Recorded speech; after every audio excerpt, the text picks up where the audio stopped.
everybody, my name is Josephine Bridges and I'm a left leg above knee amputee, and I'm also the founder of the charity Positive Bones. And today I'm going to be talking to you about my two prosthetics, and through that hopefully providing a bit more context about what a mechanical knee is and what a microprocessor knee is, and also what it's like to have an NHS leg and a private leg. So the first thing I'm going to do is introduce you to my two prosthetics here. So this one here is what we call a mechanical knee, and what I mean by that is it's a knee that is not electronic in any manner, it's purely mechanical. And what it does is, in the case of this particular mechanical knee, is it relies on a hinge here with a bit of resistance to enable me to walk, but also I can utilise it when going down slopes or steps. And this leg I've gained through the NHS. This leg here, however, is one that I was able to purchase privately after people kindly donated to a fundraiser I set up in 2018. And this is what we call a microprocessor knee. And what I mean by that is it's both battery operated, so it is electric, and it also has a tiny computer in it. So you might like to refer to it as a smart leg, a bit like you might say a smartphone or a smart TV. And that means it's constantly adjusting and making different changes depending on how I'm moving or how I'm utilising it. But it also means I can put it into different functions and modes to support me in different activities.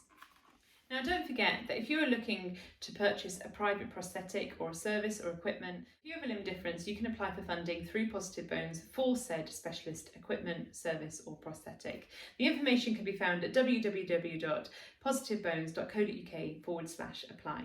It's really important to note that things I'm going to talk about in this video are specific to my prosthetics and my experience. So there might be similarities with other mechanical knees and NHS experiences and other microprocessor knees and private experiences, but it's really important to do your own research if this is something you're looking into.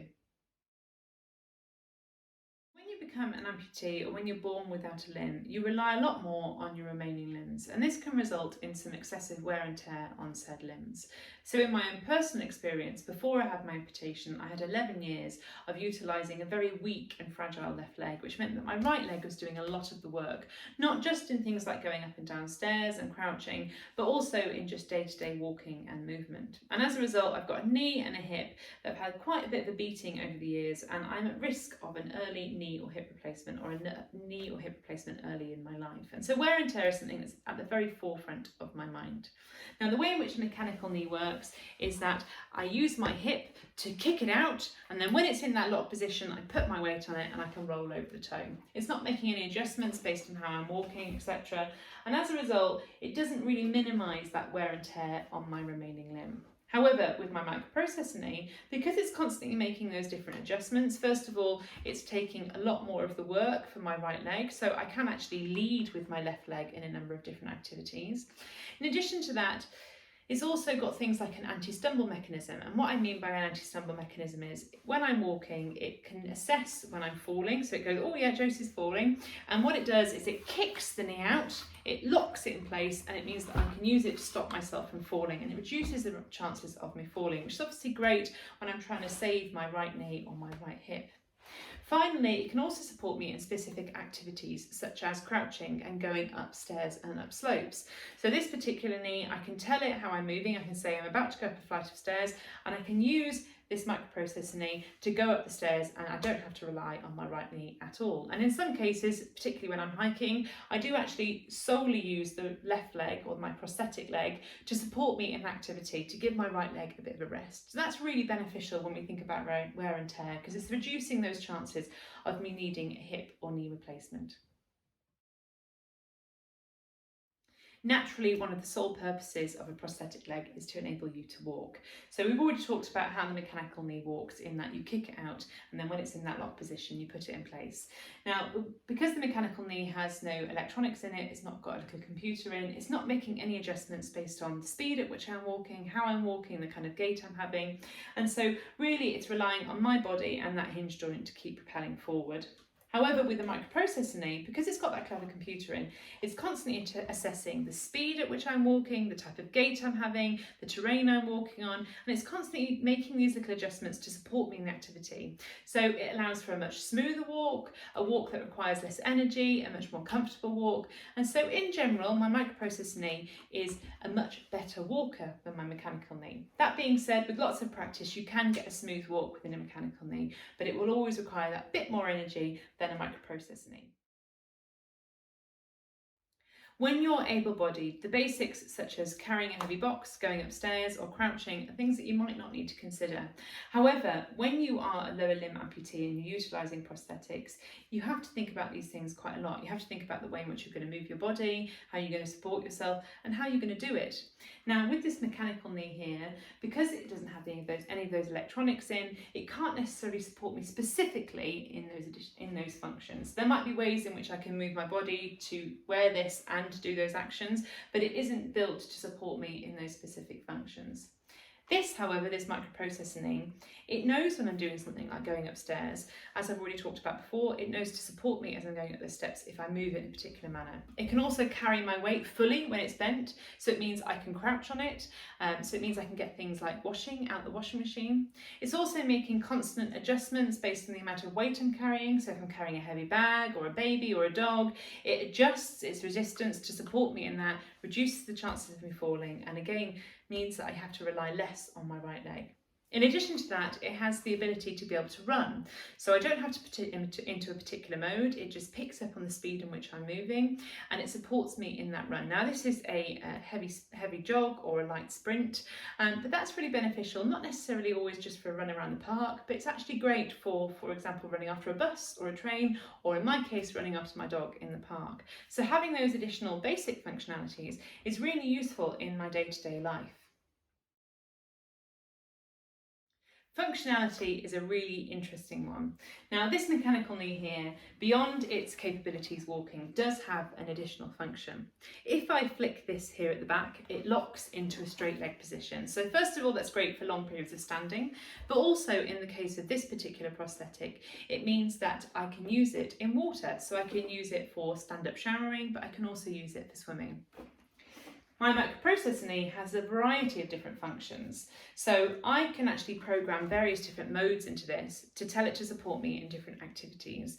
And what I mean by that is not the basics activities that I talked about before, but actually things like climbing and hiking and skiing. And so actually I can say to the leg, I'm going to be doing these different activities and I need you to support me in this manner. And all I do is open an app on my phone, I click on the activity I'm about to do, and the leg makes the adjustments to support me in that particular motion. And that's great for someone like myself who really enjoys getting outdoors, trying out different things and constantly opening my world up to different ways in which I can move and utilise my body. It's also great for fitness and mental health, and I personally am always using my different modes and different functions, and that's something that's very specific to this microprocessor knee. It's not something that all microprocessor knees, but it's something that really caught my eye when I was looking at what to purchase, because that was something I was really looking for. I was looking to live a life that was limitless and say yes to lots of things that I'd always had to say no to, pick up things that I had to give up before I had cancer, and also do the things that I already enjoyed with more strength and ability. So to be able to have those different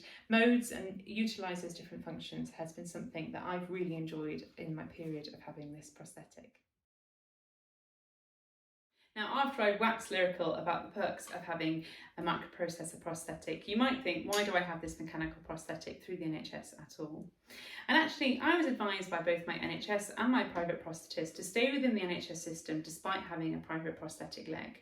My NHS prosthetist knows all about my private prosthetic, knows what kind of knee I have, what kind of socket I have, what kind of foot I have, and the same vice versa. And that's been really beneficial in creating a symbiotic relationship between my two prosthetics and enabling myself to have two prosthetics that support me in different needs.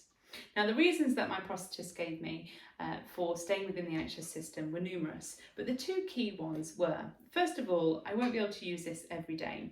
It's battery operated, so there are some days when it simply runs out of battery. But in addition to that, there are some days when my stomach gets very swollen or very sore, or it's quite weak, and utilising an advanced prosthesis like this is just that little bit harder than it needs to be. So it's quite heavy, first of all. The socket is extremely tight because it's enabling me to do those different outdoor activities, so it needs to be really secure.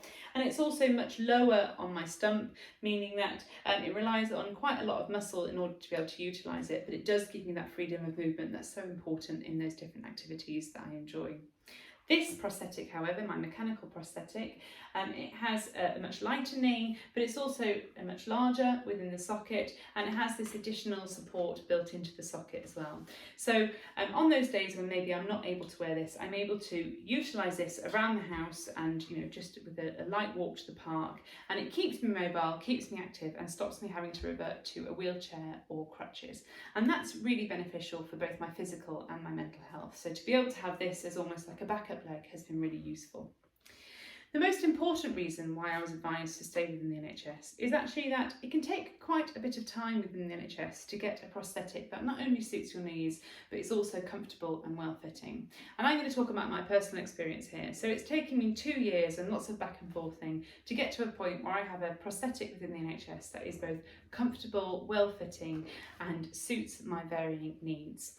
And it's really important to mention that because if you can imagine, if I just went solely private, by the time that this leg comes to the end of its lifespan, much like any piece of technology does, this leg will eventually come to the end of its lifespan and be unusable. By the time this leg comes to the end of its lifespan, I will have been active and mobile for so many years.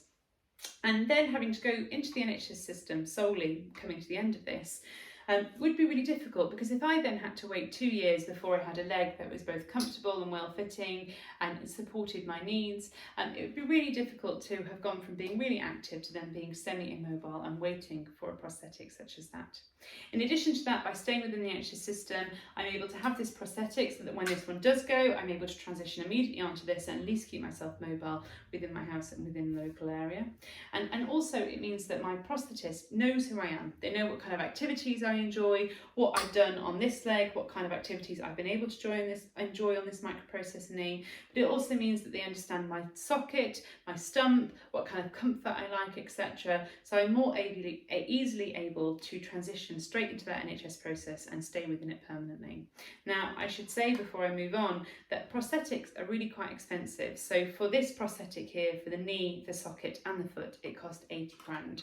So whilst I was able to fundraise it, it's not something I'm going to be able to fundraise for again, and I'm certainly not able to fundraise for a secondary prosthetic. So being able to utilise the NHS system to have a secondary prosthetic and be able to continue having a prosthetic once this leg is over is really useful. Finally, you can actually get microprocessor prosthetics within the NHS. Now, they're not as advanced as this one and they don't have as much functionality. However, they are possible to get and they are still really good microprocessor knees. Now, within my local area, when I initially went to the NHS system, I was cited that it would take me 5 years before I can get a microprocessor knee. It's really important to understand that because actually the walking style between a microprocessor knee and a mechanical knee is very different. It doesn't have a lot of the functionality, it doesn't have the anti-stumble mechanism, it doesn't adjust to gait and speed and terrain, and it also doesn't have those additional activity functions that I use quite a bit in my everyday life. And so actually transitioning straight from a microprocessor knee to a mechanical knee will mean that I'll have to do a little bit of relearning how to walk. So first of all, it's really useful to have this mechanical knee just to keep up the understanding of how a mechanical knee works. But in addition to that, it's also really useful to stay within the NHS system because it means I can go on that waiting list for a microprocessor knee much earlier. Now, whilst the microprocessor knees within the NHS aren't as advanced as this and don't have as much functionality, being able to come to the end of this leg's lifespan and have the chance, or have a much higher chance of being able to transition onto a microprocessor knees means I'll have to do a lot less of that relearning.